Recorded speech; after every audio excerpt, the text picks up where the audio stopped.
Unang Kidzuna sa taong 2025, January 25 ko siya dinala sa may Kidzuna Marilao. Maliit lang yung Kidzuna do'n pero nag-enjoy naman yung anak ko, ayan, at nagpunta nga siya diyan para sa tulay, 'yan. May mga kasunod siya pero buti na lang yung kasunod niya pasensyosa, ayan. Nakita naman sa video na may kasunod siyang batang babae. Then ang akala ko diyan magi-slide siya diyan sa unang slide and hindi pala. So, hinanap ko siya, hinintay ko, akala ko nandun siya sa likod. Yung pala, nandun na siya sa kabilang tulay. Papunta ulit sa kabila. Ayan, may kasunod pa rin siyang mga bata sa likod niya, dalawa.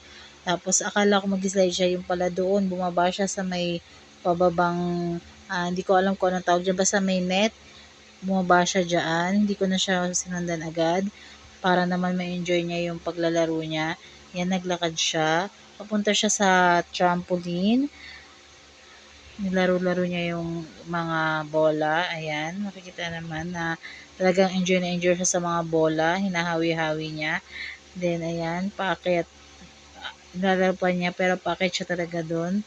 Tapos yan, nagtatatalon siya dyan. Hindi ko alam kung anong tawag dyan sa larong yan. Kung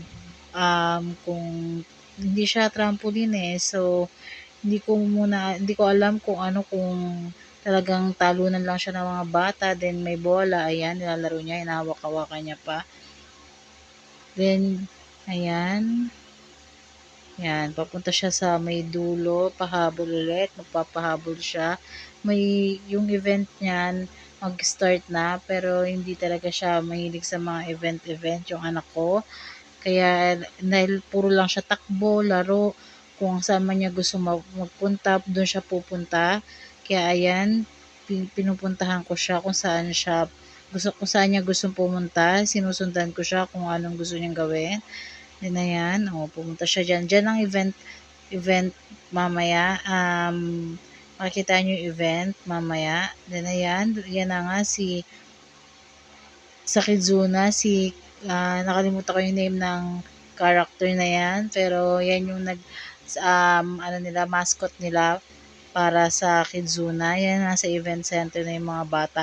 Yung anak ko gusto ko isali dyan, pero hindi nga po pwede, hindi ubra, kasi takbo lang siya ng takbo or pupunta siya sa isang place na gusto niyang puntahan para maglaro. Then yan naman yung mga animals.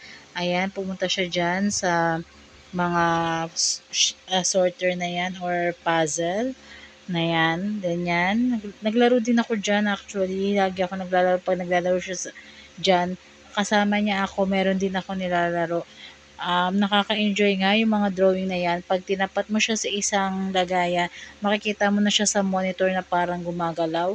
May buhay yung mga paper na yan, yung mga drawings na yan. Pag kinulayan na yan, magkakaroon na ng kulay at makikita mo dun sa screen yung mga galaw nila na nakakatuwa, yung parang mga animation, gano'n. Then ayan, yan, dalawa lang naman ang nilalaro niya, puzzle na animals and then mga vehicles. Diyan siya lagi nag-enjoy. Then marami pa siyang pinuntahan diyan.